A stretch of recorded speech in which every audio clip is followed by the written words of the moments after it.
dia keliling agar namanya dia dan juga anak-anaknya tetap di dalam orbit. Cara lihatnya nggak gitu. Anak-anaknya ini semuanya tergantung pada dirinya. Elektabilitas anaknya, popularitas anaknya, tergantung pada dirinya termasuk menantu. Jadi turun popularitasnya, anaknya kena. Naik popularitasnya, anaknya kena. Itu yang membuat beliau tidak punya pilihan. Yang target utamanya itu ya tetap bersama dengan Pak Prabowo 2029 yang akan datang. Tapi pertanyaannya adalah apakah Pak Prabowo kelihatan meminang kembali Gibran sebagai calon wakil presiden? Prediksi saya nggak lebih dari 30%. 70%-nya ya beliau punya banyak sekali calon yang memungkinkan untuk direkrutkan sebagai calon wakil presiden.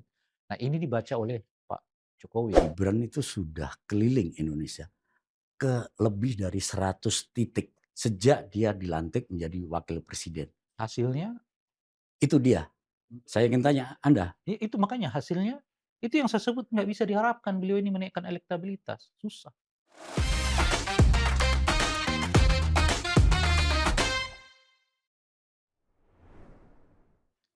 selamat datang di ruang dialektika. Saudara, ada yang bilang kekuasaan itu memabukkan, bikin orang lupa diri. Dikasih 2 periode, maunya 3 periode.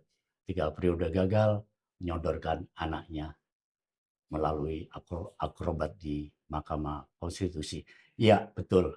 Kita sedang membicarakan mantan Presiden ke-7 Joko Widodo atau Jokowi.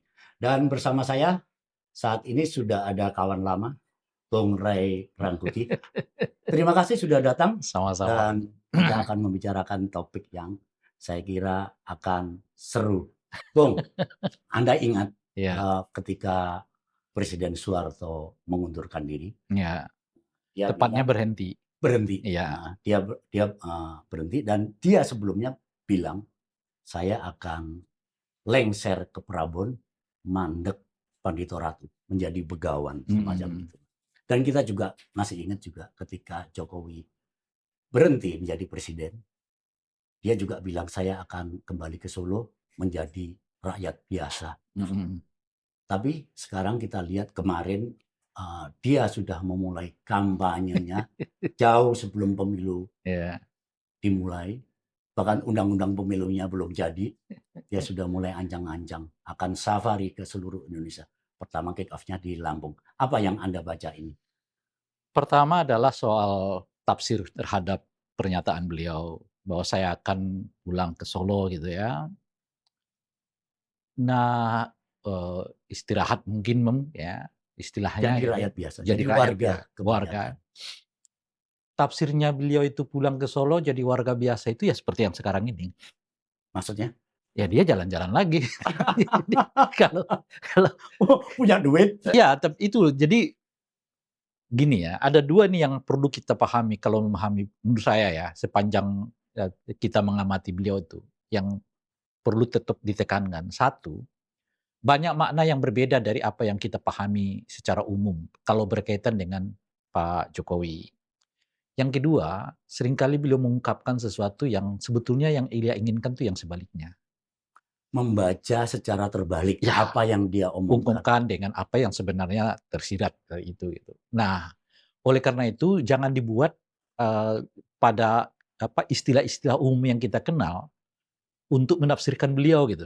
Jangan pernah ditelan mentah-mentah. Iya, bukan. Misalnya begini, saya mau istirahat, Nah, nah itu pengertian istirahat itu beda dengan pengertian yang kita pahami.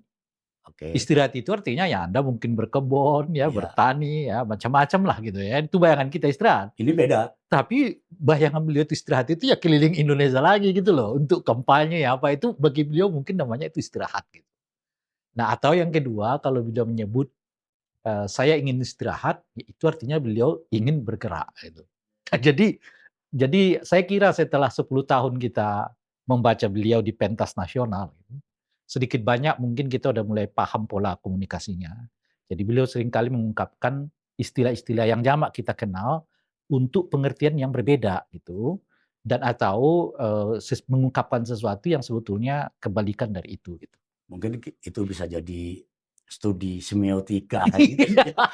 Nggak Nah, nggak tahu saya apa namanya gitu, tapi kan bukan sekali 2 kali kan ya beliau. betul, heeh. Dan Bahkan kita tahu bahwa kalau dia pidato tentang A, bacanya ada banyak B B, gitu. gitu. Misalnya beliau mengatakan, "Anak-anak saya nggak minat politik," artinya minat politik Betul. gitu ya. "Anak-anak saya nggak mungkin jadi presiden," artinya beliau sedang menyiapkan anak-anaknya mau jadi presiden, wakil presiden. Jadi selalu termasuk misalnya dulu ya, saya nggak setuju RUU KPK gitu ya, direvisi.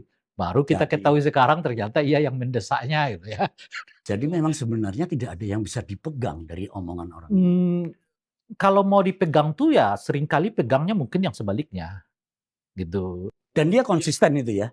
Lumayan konsisten, kalau berhubungan dengan politik ya. Iya. Ya jadi bukan komunikasi sehari-hari ya, tapi ini komunikasi politik maksudnya gitu. Kalau komunikasi sehari-hari mungkin ya nggak ada yang di belakang-belakang itu gitu. Tapi kalau konteksnya komunikasi politik itu mungkin harus dilihat yang sebaliknya gitu. Nah, apakah beliau tidak konsisten? Bisa konsisten dengan cara kalau Dengan cara yang dia kalau kita pakai pemaknaan yang pertama, makna konsisten itu bagi beliau itu ya begitu. menarik itu, menarik, betul betul. Jadi mulai ya sudah cukup lama ya, Iya, publik iya. membacanya seperti itu. Ya kalau makanya kan, harus kita lihat pola komunikasi beliau itu. Oke. Agak beda dengan apa yang lazim kita kenal dalam pola komunikasi para politisi kita gitu. Nah, eee, balik ke ren Mmm. ke rencana safarinya dia Mhm, yang sudah dimulai di Lampung kemarin dan dia waktu itu awal Januari kalau nggak salah ya, di depan forum partai anaknya itu PSI, dia mhm. bilang, "Saya sudah siap untuk keliling Indonesia." Sorry saya potong dulu ya. Salah satu pola komunikasi itu kan terlihat dari beliau statusnya nggak kita ngerti itu di PSI itu sebagai apa. Penasehat bukan ya? Ah, coba kita cek dulu sebagai Ya apa tokoh gitu. PSI lah, tokoh Tapi beliau kampanye untuk PSI. PSI. Jadi apa yang mau dia Eh dia itu memang pengen itu uniknya cara komunikasi beliau ini gitu. oke, Jadi nggak mau disebut orang PSI, tapi nyata-nyata kampanyenya untuk PSI. betul, karena anaknya ada di situ ya. Ya, sekarang misalnya nggak mau disebut ini sebagai, apa namanya itu, sebagai, langkah politik atau sebagai perjalanan politik. Maunya disebut perjalanan silaturahmi, tapi yang didatangi ke partai.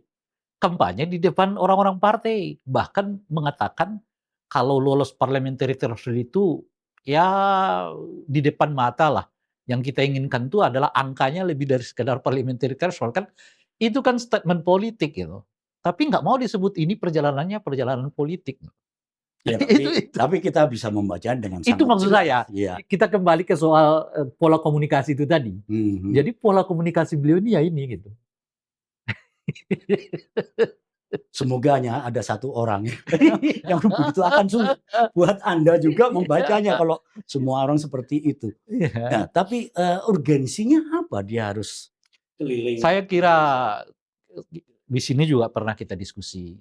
Jadi kan setelah beliau lengser itu kan pilihannya ada 2, kan menjadi politisi negarawan atau politisi harian, istilah saya tuh. Politisi negarawan itu ya dengan pengertian lengser ke Prabon itu tadi kan. Artinya hanya memberi nasihat-nasihat soal kebangsaan Betul. ya, makro lah. Nggak ada, itu bukan hubungannya dengan partai macam-macam, tapi soal kebangsaan. Nah itu artinya, politik kebangsaan tuh, ya kan, atau politik negarawan istilah saya tuh kan. Tapi beliau itu nggak punya pilihan, gitu. Jadi kalau kalau misalnya presiden-presiden yang lain tuh punya keleluasaan itu, "Oh saya mau jadi negarawan aja." Sebentar, tidak punya pilihan. Dia sudah jadi presiden 2 periode. Iya, Bahkan anaknya, lepas dari soal, kontroversi di Mahkamah mhm. Konstitusi, sudah jadi wakil presiden. Pencapaian yang tidak semua orang Indonesia bisa seperti itu. Justru karena itu, beliau tidak punya pilihan kecuali menjadi politisi harian. Yang seperti yang hari ini, hari-hari ikut ritme politik. Kenapa? Ya karena beliau punya tanggung jawab untuk memastikan karir-karir anaknya itu nggak mandek. Artinya dia keliling agar namanya dia dan juga anak-anaknya tetap di dalam orbit Cara lihatnya, narasi lihatnya, publik lah. cara lihatnya nggak gitu. Anak-anaknya ini semuanya tergantung pada dirinya. Elektabilitas anaknya, popularitas anaknya, tergantung pada dirinya termasuk menantu. Jadi turun popularitasnya, anaknya kena. Naik popularitasnya, anaknya kena. Itu yang membuat beliau tidak punya pilihan. Pilihan satu-satunya harus terlibat. Kalau tidak ya anjlok ke Ya bawah. akan selesai. Selesai. Karena masih ada di sini nih. Ya, wakil presiden, satu ketua partai, satu gubernur. Yang tentu diharapkan akan bisa naik lagi gitu. Nah oleh karena itu harus melakukan sesuatu. Itu yang saya sebut tadi itu nggak punya pilihan. Pilihan beliau itu ya harus terlibat politik harian ini gitu. Karena anaknya nggak bisa diharapkan menaikkan popularitasnya. Baik wakil presiden dalam ini Gibran, Kaisang, maupun gubernur di Sumatera Utara menantunya. Sulit diharapkan untuk menaikkan elektabilitas dan popularitas. Kaisang kemarin mencoba kan. Yang terjadi adalah ya kan mahasiswa yang ternyata mengakui mendapat sesuatu sebelum bertemu dengan Gibran. Dan begitu terus. Ada blunder-blunder yang dilakukan oleh beliau. Kemarin ketemu dengan petani begitu ya, terjadilah dialog gitu. Ternyata dialognya itu juga menjadi bahan apa namanya itu ya bahan sesuatu yang diinikan orang lah, membuat orang senyum-senyum aja gitu ya. Dan seterus-terusnya. Gak bisa. Jadi memang harus ke beliau gitu. Oleh karena itulah harus turun dari sekarang untuk memastikan ya elektabilitas Gibran terpelihara, elektabilitas PSI terpelihara dan elektabilitas menantunya juga terpelihara gitu. Nah, kenapa? Karena Gibran kesulitan menaikkan elektabilitasnya. PSI tanpa beliau kesulitan untuk dinaikkan. Tokoh-tokoh PSI sekarang yang ada di kabinet juga nggak bisa diharapkan untuk menaikkan elektabilitas partai politik. Tidak ada yang punya kekuatan elektoral sebesar bapaknya. Gitu. Sebesar Pak Jokowi, tapi apa namanya? Jangankan sebesar Pak Jokowi, bahkan untuk diri mereka aja susah. Apalagi membesarkan partai politik kan. Padahal kalau kita baca laporan Tempo misalnya, Gibran itu sudah keliling Indonesia ke lebih dari 100 titik sejak dia dilantik menjadi wakil presiden. Hasilnya? Itu dia. Saya ingin tanya Anda. Itu makanya hasilnya, itu yang saya sebut nggak bisa diharapkan beliau ini menaikkan elektabilitas. Susah. Nah, harus bapaknya. Nah, oleh karena itulah bapaknya, itu yang saya sebut nggak punya pilihan. Kecuali harus terlibat. Nah, ini yang dilakukan sekarang oleh beliau kan. Mulai keliling nih. Ya, katanya seluruh Indonesia dan seterusnya. Mau mereka sebut namanya silaturahmi, oke. Tapi jelas muatannya itu adalah politik. Nah, ya dia memang dia mungkin berpikir partai anaknya ini, partai gajah yang masih gajah kecil ini, itu harus bisa masuk parlemen. Meskipun kita belum tahu ya parliamentary threshold-nya berapa nanti karena undang-undangnya juga belum digodok di DPR. Tapi kalau melihat petanya, awalnya kan Jokowi ini berkoalisi dengan Prabowo untuk mengangkat, untuk mendorong Prabowo Gibran terpilih dan itu sudah terjadi. Lalu bagaimana Anda melihat konfigurasinya sekarang? Apakah masih tetap atau berubah? Jadi kita mulai dari Gibran dulu deh ya. Karena ini kan ada dua lah. Kalau menantunya mungkin ketiga lah ya. Yang pertama tentu kenapa beliau harus menjaga Gibran kan? Saya kira ada dua target di situ. Target jangka pendek, target jangka panjang. Jangka panjangnya ya tentu memastikan Gibran terus berada di level tingkat nasional ini. Yang target utamanya itu ya tetap bersama dengan Pak Prabowo 2029 yang akan datang. Tapi pertanyaannya adalah apakah Pak Prabowo kelihatan meminang kembali Gibran sebagai calon wakil presiden? Prediksi saya nggak lebih dari 30%. Jadi hanya 30% kelihatan Pak Prabowo berminat kembali untuk menarik Gibran sebagai calon wakil presiden. 70%-nya ya beliau punya banyak sekali calon yang memungkinkan untuk direkrut kan sebagai calon wakil presiden. Nah, ini dibaca oleh Pak Jokowi itu. Nah, oleh karena itu harus dimunculkan skenario kedua. Bila mana Gibran ternyata tidak digandeng oleh Pak Prabowo. artinya Gibran harus naik sendiri. Nah, bisa sebagai calon presiden yang bergandengan dengan yang lain atau calon wakil presiden dari tokoh yang lain gitu. Itu nanti komposisinya akan kelihatan nanti menjelang menjelang pilpres lah gitu ya. Tapi apapun mau tetap bersama dengan Pak Prabowo dan atau tidak dengan Pak Prabowo dan bergandengan yang lain, cuman satu syaratnya, elektabilitas Gibran itu harus terpelihara. Kan cuma itu tuh. Nah, oleh karena itulah sekarang beliau dan elektabilitas Gibran itu terpelihara seturut dengan popularitas dan elektabilitas beliau. Nah, inilah yang dilakukan. Ini yang jangka panjang. Lalu apa jangka pendeknya? Jangka pendeknya mana tahu ada sesuatu yang tak terduga yang berhubungan dengan kekuasaan Pak Prabowo. Ya kan? Mungkin karena faktor alam atau boleh jadi mungkin faktor politik tidak dapat melanjutkan pemerintahannya sampai 2029. Dia akan otomatis jadi nomor satu. Masalahnya kelihatan di mata masyarakat ini sulit menerima Gibran sebagai pengganti Pak Prabowo yang melanjutkan masa pemerintahan Pak Prabowo.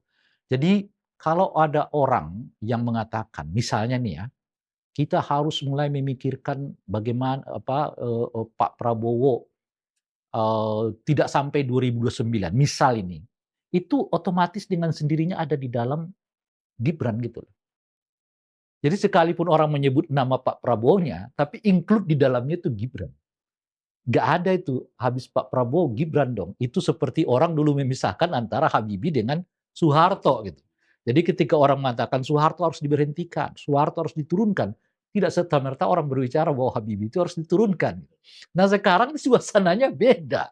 Suasananya orang itu tuh satu paket. Itu artinya apa? Setiap orang menyebut nama Pak Prabowo dalam konteks politik yang negatif ya, itu include di dalamnya adalah Gibran. Nah ini mungkin yang mau dipisahkan oleh Pak Jokowi bahwa Gibran itu sesuatu. Prabowo itu ya sesuatu yang lain. Tidak harus di bawah bayang-bayang Prabowo. Bukan hanya tidak dibayang, kan persoalannya kan orang kelihatan belum punya apa namanya tuh sikap penerimaan yang luas. Kalau ini kan kita mengandai tadi itu. Kalau misalnya di tengah jalan Gibran itu menggantikan Pak Prabowo, gitu loh kira-kira itu. Kelihatan publiknya itu belum bisa terima ini kan. Nah oleh karena itu kelihatan dalam satu paket. Kalau Pak Prabowo nggak mampu misalnya melanjutkan kekuasaan ini, ya otomatis juga Gibran harus kira-kira gitu loh Pak. Nah dalam konteks jangka pendek inilah kemudian dimunculkan Gibran. Bahwa Gibran itu juga bisa punya kemampuan loh. Yang kalau misalnya tidak apa namanya itu ya, tidak terduga harus melanjutkan masa pemerintahannya Pak Prabowo. Nah, mungkin dari skenario yang barusan Anda jelaskan itu kita juga lihat Gibran tampaknya sudah pasang kuda-kuda. Nah, Ada cukup banyak relawan Gibran sudah nah, terbentuk gitu nah. sekarang. Jadi saya nggak usah perjelas lagi kan? Iya. Ya dan lagi-lagi kalau kita baca majalah Tempo, laporan itu menyebut bahwa kewenangannya, geraknya juga mulai dibatasi. Bahkan menteri kalau ketemu artinya kan begini. Menteri kalau ketemu Gibran harus izin dari artinya kan begini. istana. Apakah ini dibaca oleh Pak Prabowo? Kan itu pertanyaannya tuh. Atau ada orang lain yang bermain ya Saya kira skenario ini sedikit banyak dibaca oleh Pak Prabowo. Ya kan? Maka dalam konteks itulah kemudian peran Gibran ini mulai lebih dibatasi. Ya kan? Kenapa gitu? Karena itu yang saya sebutkan, karena pada pola pikirnya, dugaan saya 30% aja nih Gibran ini diberi peluang untuk tetap mendampingi Pak Prabowo 2029 yang akan datang gitu. Artinya Pak Prabowo ingin menampilkan tokoh yang lain sebetulnya di luar Gibran kan, untuk mendampingi beliau di 2029 yang akan datang gitu. Nah, oleh karena itulah muncul itu tadi. Ya kan? Ini gitu. Tapi pertanyaan berikutnya mungkin yang lebih apa istilahnya itu, yang lebih sedikit nakal lah ya. Kan bisa saja kita mencari-cari kan sebetulnya. Apakah ada keinginan kuat misalnya di lingkaran keluarga Pak Jokowi ini mendorong Gibran secepat mungkin ke posisi RI 1 misalnya.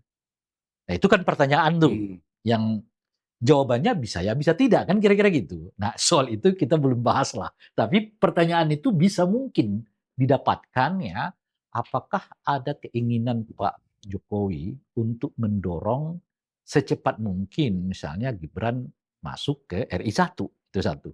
Kenapa? Misalnya kalau kita tanyakan, kenapa harus didorong? Karena itu kalau misalnya Gibran bisa menggantikan Pak Prabowo sebelum akhir masa jabatan Pak Prabowo, itu artinya bisa landing tuh untuk putaran kedua.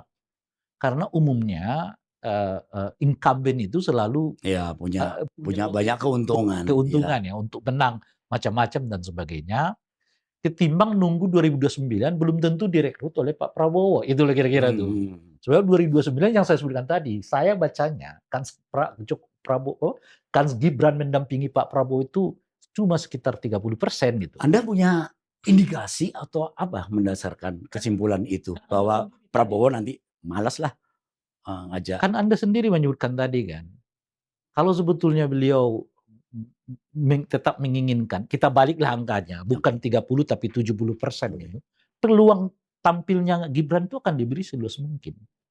Udah beberapa kali loh Gibran tuh mulai tampil. Ingat mulai dari MBG.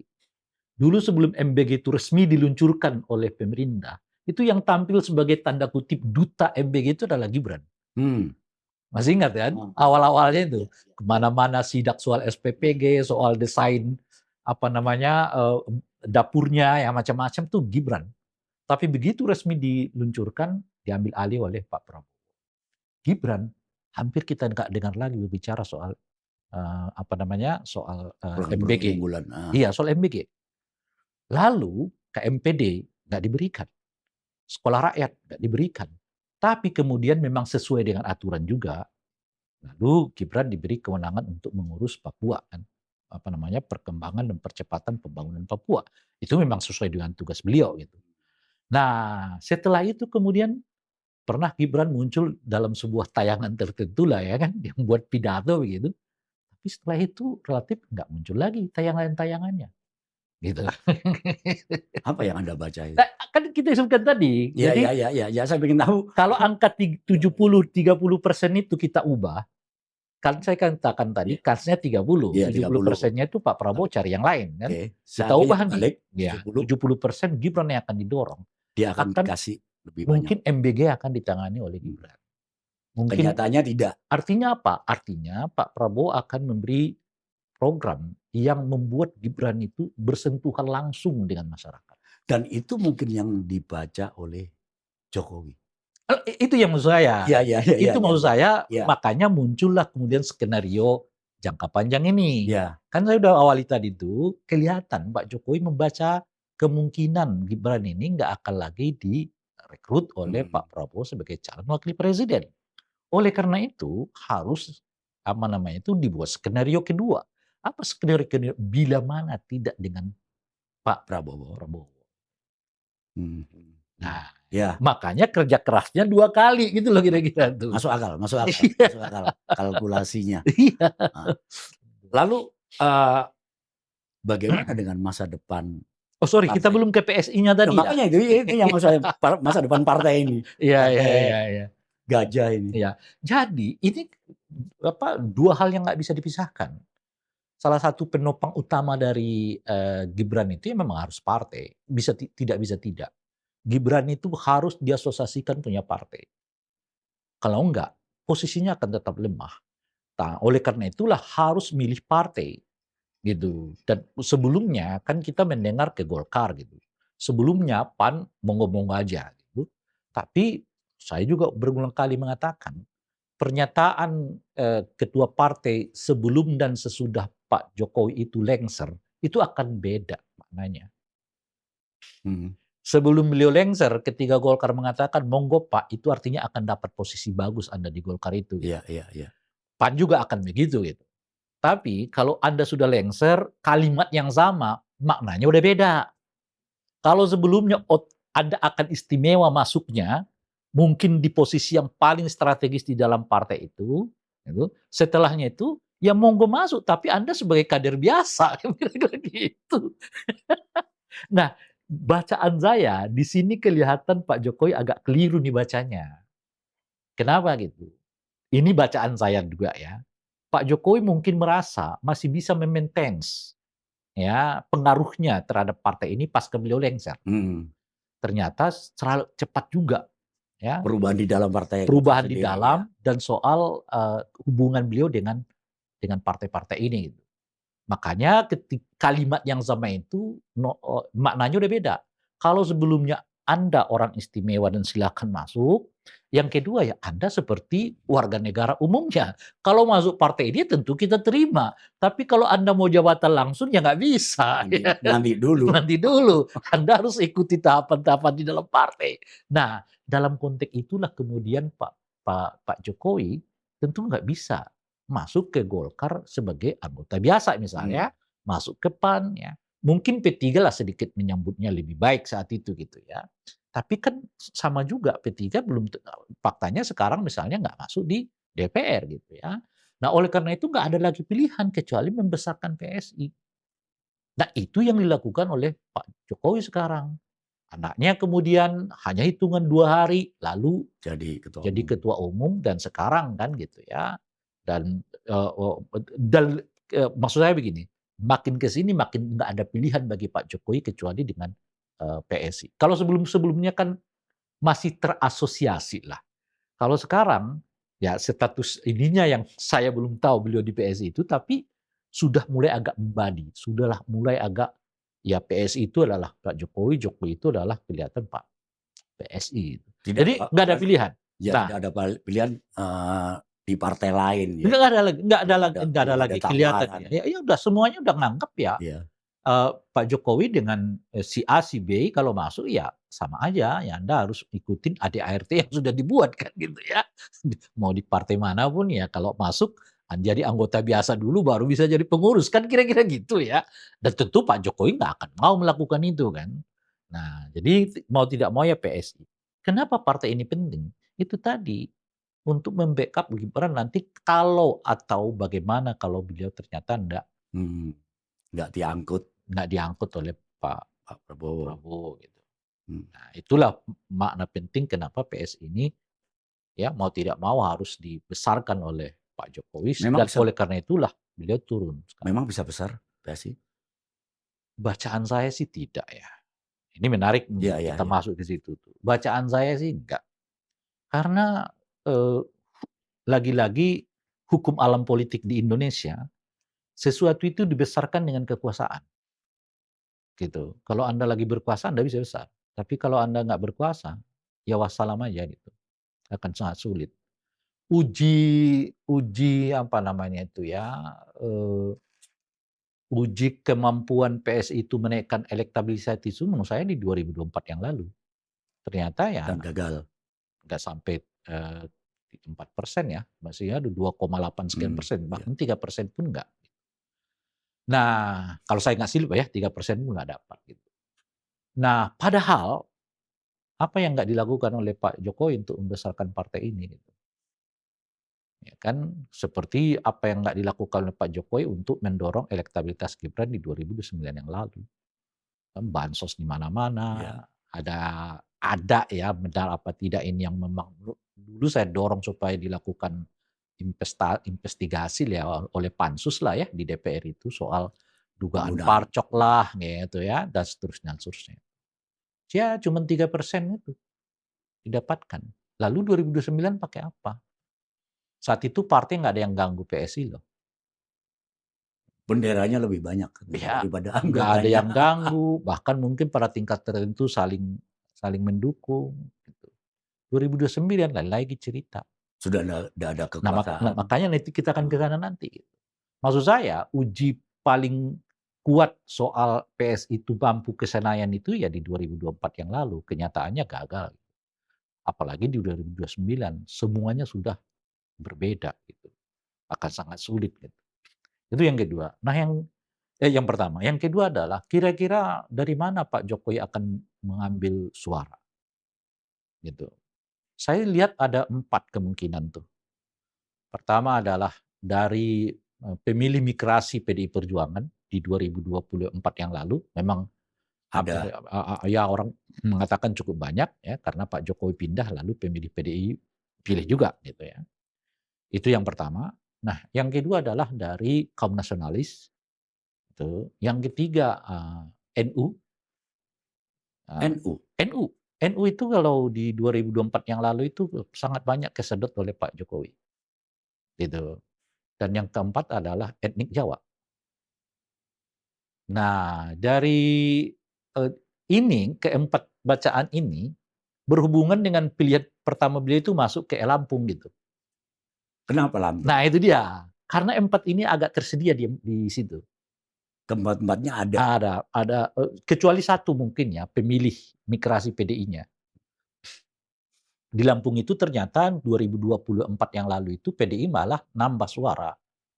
Gitu ya. Dari misalnya di DPRD-nya itu dari 17 jadi 19 kursi. Lalu suara PDI untuk DPR-nya juga seingat saya, kalau saya nggak silap persis ya, satu kursi nambah. Jadi Lampung tuh kalau konteks migrasi nggak terjadi, gitu. Tapi nasionalis iya, Jawa iya, NU iya, dan pemilih Jokowi besar di sana, di sekitar 60% dibandingkan dengan Pak Prabowo pada 2000 pada Pilpres sebelumnya ya ketika ia bersaing dengan Pak Prabowo ya gitu. Nah, itulah alasan mengapa Lampung ini menjadi salah satu titik poin dari Pak Jokowi untuk ke sana gitu. Tapi itu Meskipun ada penentangan juga dari tokoh adat di sana ya yang tidak setuju dengan pemberian gelar dan iya. Nanti kita akan diskusi artinya situ. tidak sulit. Ya, nanti kita Oke. itu menariknya nanti itu di apa yang terjadi di lapangan itu menarik juga nanti akan kita analisis. Nah, oleh karena itulah kemudian saya lagi-lagi saya mengatakan akan sulit nih dilakukan oleh Pak Jokowi gitu. Kenapa? Pertama adalah migrasi PDI Perjuangan ini justru sekarang punya potensi kembali ke PDI gitu. Kalaupun ada gitu. Apalagi kinerja pemerintahan Pak Prabowo ini menurun. Mereka nggak punya pilihan tuh. Kecuali dan kinerja oposisi PDI makin membaik ya. Dan sekarang kelihatan mulai ini PDI keluar kan. Mulai menegaskan ya, lebih tegas identitasnya sebagai partai penyeimbang istilah PDIP bagi saya sih oposisi lah gitu lah kira-kira ya. Dan mulai menaikkan itunya gitu. Itu artinya orang yang dulu memilih PDI pindah ke Pak Jokowi itu punya potensi akan kembali ke PDI Perjuangan. Itu satu tuh. Jadi akan sulit nih diraup kan.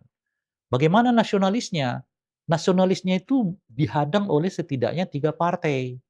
Ada Golkar di dalam. Saya nggak masukkan dulu PDIP ya. Ada Golkar di dalam, ada Nasdem dan ada Gerindra. Gerindra ini khususnya. Gerindra ini adalah partai penguasa sekarang. Bahkan ya kalau kinerja Pak Prabowo begini-begini aja, di survei dia kelihatan sudah menang. Apalagi misalnya menjelang pilpres ya banyak bansos macam-macam ya itu bisa lebih menang gitu kan. Dan misalnya ya umumnya kaum nasionalis di luar Jawa itu dikuasai oleh Golkar. Akan berhadapan dengan Golkar tuh, PSI-nya gitu. Umumnya ya, Lampung tuh kan Golkar ya. Sumatera Utara ya, saya bicara nasionalisnya ya. Memang ada PDI di sana, tapi kan dalam kategori ini kita nggak masukkan sebagai nasionalis. Dia marhainis kan kira-kira gitu ya. Partai Wong Cili itu tadi gitu. Di sana juga ada Golkar gitu. Di Sulawesi Selatan ada Golkar. Di Sulawesi Utara ada Golkar. Di NTT juga ada Gerindra. Jadi dia akan bersaing di situ terus tuh. Di Sulawesi Sulawesi Tenggara atau Sulawesi bukan Tenggara tuh ya. Iya gitu tuh bersaingnya nanti dengan Nasdem. Gitu. Jadi partai-partai ini kelihatan udah punya basis-basis khususnya Golkar ya dan Gerindra itu di kelompok-kelompok nasionalis. Nah, di sini nih menariknya hubungan Pak Jokowi dengan apa namanya Golkar nanti gitu. Nah, bagaimana dengan dua yang lain yaitu etnik Jawa dengan NU? itu jelas Jawa, di Pulau Jawa, gitu kan. Nah oleh karena itu kalau kita baca ritme perjalanannya Pak Jokowi itu, dia akan kelihatan mengakhiri seluruh perjalanan itu nanti kalau nggak di Semarang, di Surabaya, kira-kira gitu. Sebagai apa namanya, epicentrumnya. Basisnya NU. Iya, epicentrum dari ini kan, semacam ininya, gitu loh kira-kira. Karena ada dua di situ tuh, ya, kelompok NU dan juga kelompok Nasionalis. etnik Jawa itu begitu. Nah, ini pun akan sangat sulit khususnya di pemilih NU karena kan PKB akan menjadi salah satu tandingan beliau. Kemungkinan nggak akan ada lagi bansos-bansos gitu ya. Dan sulit mengerahkan apa yang diistilahkan dulu sebagai parcok dan seterusnya. Jadi kemungkinan safari politik ini akan berakhir dengan kegagalan. Kalau melihat seluruh penjelasan Anda tadi. Tergantung target mereka ya, tapi boleh jadi nggak ada istilah gagal juga ya. Mungkin lebih tepatnya kita sebut naik dikit lah. Yang nggak mencapai target lah. Bahwa Pak Jokowi kemarin di Lampung berpidato, ini bukan soal lolos parliamentary threshold, tapi ini soal angka berapa yang mau kita capai. Itu artinya mungkin beliau mengatakan kita harus di atas 7%. Seandainya ambisius sekali. Ya kan boleh-boleh aja. Apakah masih punya daya tarik yang begitu besar? Udah kita analisis Ya, tadi. ya. Jangankan 7 ya 6 gitu. 6 atau 7. Bahkan lolos parliamentary threshold dalam bacaan saya tentu akan sangat sulit seperti yang sudah kita diskusikan sebelumnya gitu ya. Ya. Nah, cuman gini, ini kan perjalanan panjang nih Pak Jokowi ini. Perjalanan yang ya kalau kita hitung sekarang setidaknya 3 tahun sampai 3 tahun beliau ini melakukannya. Iya. Nggak sehat Sampai apa 2029. 2029. Makanya kan sekarang sudah 1,5 tahun ya. Nah, jadi 3 tahun ke depan nih apa yang harus dilakukan? Kan kalau begini-begini aja monoton nggak akan jadi berita gitu. Nah, itu ini nih kan. Dia punya apa ya, senjata pamungkas kira-kira gitu? Saya tidak tahu, tapi bacaan saya begini, kalau orang mau tetap tertarik dengan perjalanan ini, itu harus dibuat ritmenya yang sifatnya konfliktual gitu. Konfliktual? Iya. Artinya? Artinya harus ditarik PDI Perjuangan dalam perjalanan ini. Itu sudah dimulai? Itu. Hah? Itu makanya. Anda bacanya gimana? Ada injak-injak kepala kerbau? Itu makanya. Itu yang saya sebut harus ada dramanya. Dramanya itu apa? Harus drama yang konfliktual. Ya harus ada sinetronnya lah. Oke, menarik. Ya, gimana? supaya pemirsa tetap mau ikut gitu. Ya. Tapi kalau polanya sama, di Lampung diterima oleh apa namanya kebudayaan adat gitu ya. Nanti di NTT begitu, di Sumatera Utara begitu, di mana-mana begitu. Lama-lama orang bosan juga kan. Paling hebat tuh setahun. Tapi kalau ada drama-drama konfliktual, tiba-tiba saling berbalas pantun PDI dengan Jokowi gitu ya, dan itu akan diikuti oleh orang. Dan ingat, setiap Pak Jokowi berkonflik dengan PDI Perjuangan, selalu nada positifnya itu ke Pak Jokowi. Apakah masih akan terjadi? Kalau melihat itu yang saya sebut tadi, bukan soal apakah itu terjadi, dalam bacaan saya, skenario itu akan dibuat oleh perjalanan Pak Jokowi ini. Karena sudah terbukti berhasil kemarin gitu kan. Dari bukan hanya kemarin loh ya, dari sebelum-sebelumnya kan udah kelawan. Asal diperhadap-hadapkan antara Jokowi dengan Pak, orang lebih memihak Jokowi. Jokowi akan selalu kelihatan sebagai korban. Dan oleh karena PDIP harus membaca ini berarti. Justru karena itulah kemarin ketika terjadi injak kepala kerbau itu, PDI nggak terlalu bereaksi. Betul. Mereka udah baca nih, memang memancing supaya ada itu adat ya. Jadi mungkin bukan skenario, bukan macam-macam. Mungkin itu adat di Lampung ya. Ada yang bilang itu tidak pernah ada presidennya. Saya nggak tahu. Saya juga nggak tahu. Nah, makanya saya mencoba itu prosesi adat yang bisa ditafsirkan oleh orang. Ya. Nah, pada konteks ini orang kan sudah mulai nih menghubung-hubungkan menginjak kepala kerbau itu dengan PDI sebagai simbol PDI. Dan PDI kemudian nggak merasa terpancing. Nah, itu maksud saya. Jadi lebih baik mungkin cuekin aja. Saya tidak tahu ya bagi PDI Perjuangan seperti apa ya terserah mereka gitu. Cuman kalau belajar dari peristiwa Lampung itu, dan saya kira juga bukan hanya peristiwa Lampung, peristiwa sebelum-sebelumnya, akan jauh lebih baik bagi PDI Perjuangan itu untuk tidak melihat atau mengabaikan apa aja yang Iya, dilakukan iya. oleh karena pada dasarnya ya, yang dilakukan oleh Pak Jokowi ini sedang tidak menggerus suara PDI Perjuangan. Itulah yang berulang kali saya sampaikan. Keliru besar kalau PSI menganggap bahwa saingan mereka itu PDI Perjuangan. PDIP. Itu keliru. Tapi memang tapi memang saya mengerti karena memang mereka tahu juga ini bukan saingan, cuma perhadap-hadapan antara Jokowi dengan PDI itu tetap penting justru dalam kerangka menarik suara yang lain. Dan apa istilahnya ya? Memanjat sosial. Iya, pansos ya kata orang ya. Pansos. Iya, iya. You mau lebih Iya, gede cepat, iya. ambil lawan yang Iya. paling tinggi. Bukan yang paling tinggi. Yang lebih besar lah. Bukan. Yang memang kelihatan apa namanya ya? Di mana ada jadi korban. Kan Jokowi ini kalau dihubungkan dengan PDI Perjuangan kan orang lihatnya selalu korban gitu loh kira-kira tuh. Korban PDI-nya yang dianggap angkuh ya. Ya sementara Pak Jokowinya dianggap individu yang layak disayangi kalau konteksnya dengan PDI Perjuangan gitu loh. Nah, ini terus dipelihara itu. Tapi sebetulnya yang dibidik bukan suara PDI-nya. Yang dibidik itu adalah justru suara non PDI. Kenapa saya katakan begitu? Karena 2024 itu udah ujian soal ketahanan pemilih PDI Perjuangan terhadap PDI Perjuangan. Ada migrasi, tetapi mereka tetap juara nomor 1 di legislatif. Itu artinya udah pemilih solid. Ada lagi nggak masalah yang terbesar nanti setelah itu? Di 2029 saya kira nggak ada tantangan PDI Perjuangan yang lebih besar dari 2024 yang lalu. Jadi dengan kampanye Pak Jokowi dan PS ini, siapa kira-kira partai mana yang merasa paling terancam? Kalau ada Golkar, ada Gerindra, ada Nasdem yang nasionalis. Ya, itu yang saya sebut tadi. Kalau di Jawa ya PKB gitu. Di non Jawa itu ya kan ya Golkar. Di Jawa Barat ya Golkar kan sama Gerindra gitu.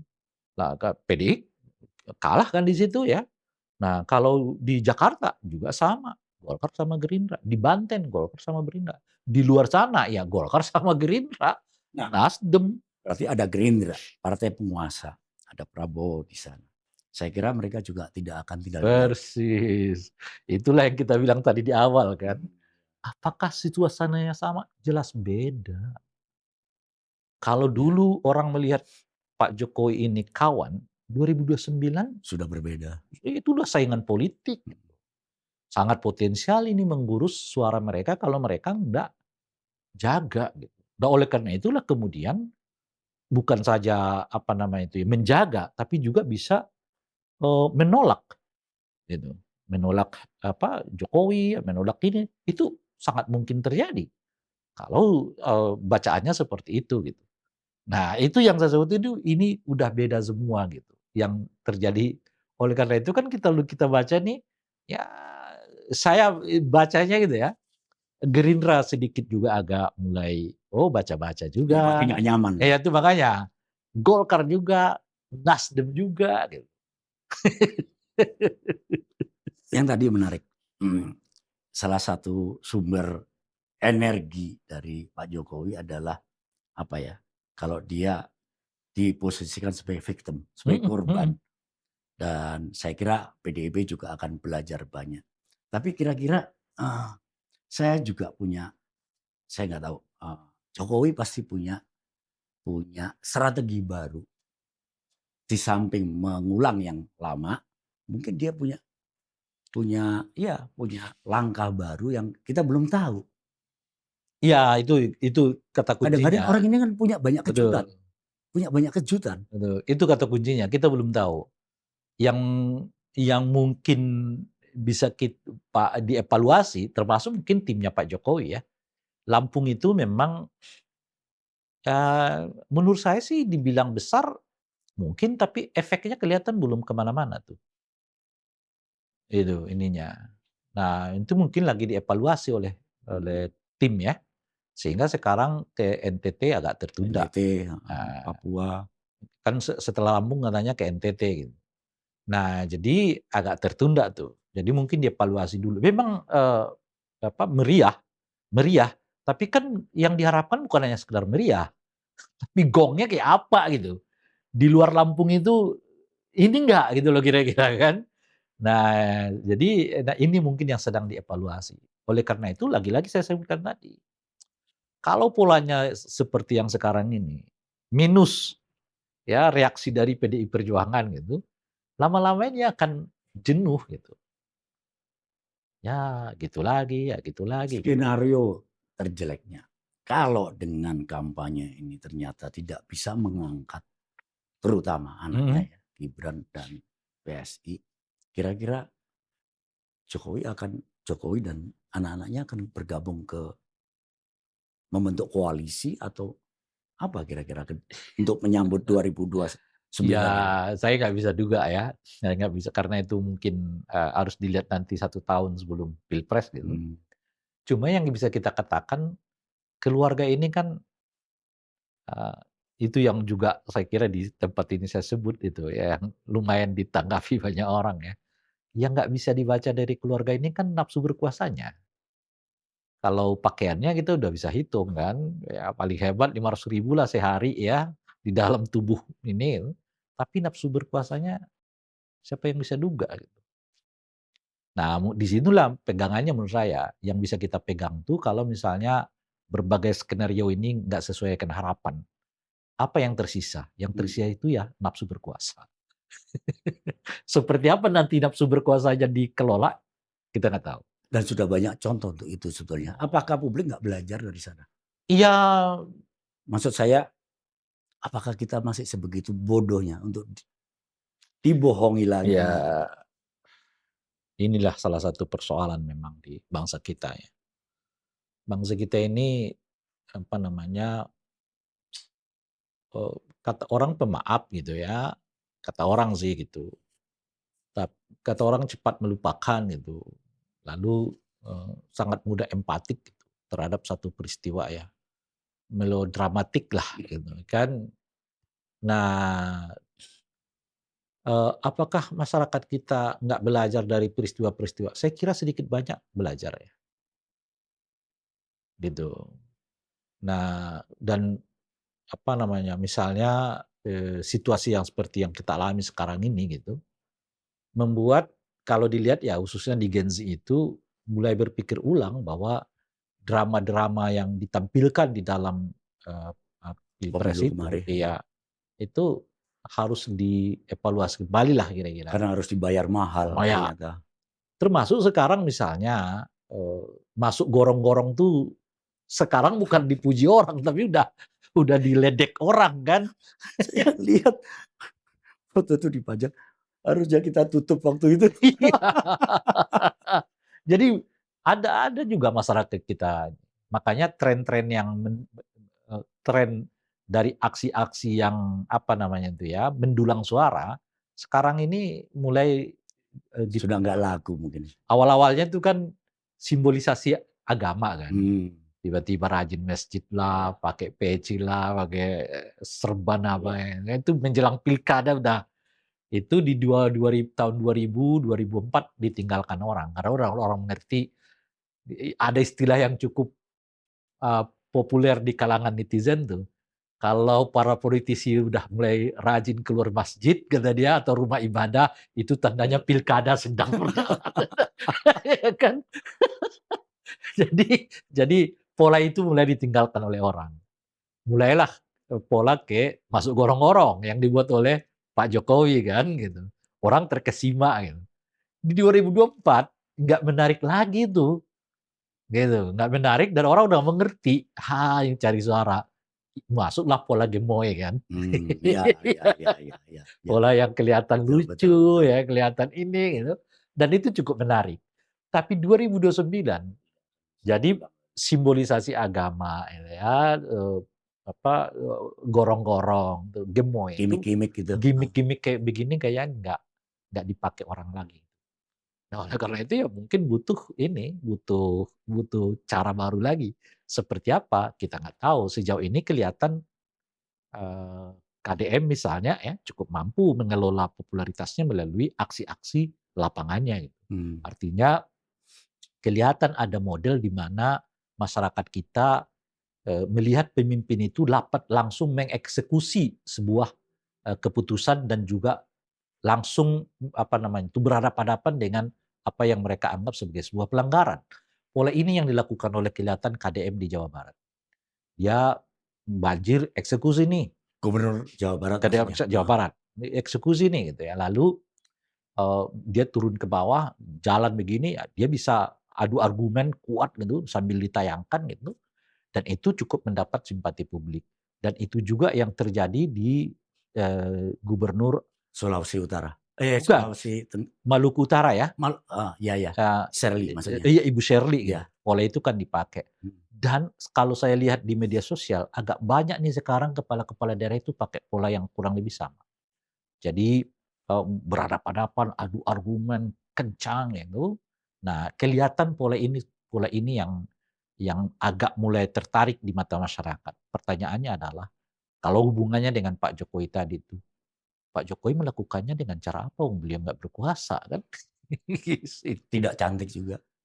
Iya, nggak mungkin kan beliau mengatakan bongkar gitu kan? Nggak mungkin beliau mengatakan tutup gitu kan? Ini gitu nggak mungkin, udah nggak berkuasa. Dan semoga juga kita semua publik belajarlah dari masa yang kemarin, dan saya juga berharap Anda tidak lelah untuk memberi pencerahan kepada publik. Jadi saudara, demikian saya kira kita perlu terus-menerus belajar dari kesalahan-kesalahan masa lalu untuk perbaikan ke depan. Saya Heru Endrat Moko, terima kasih, sampai jumpa.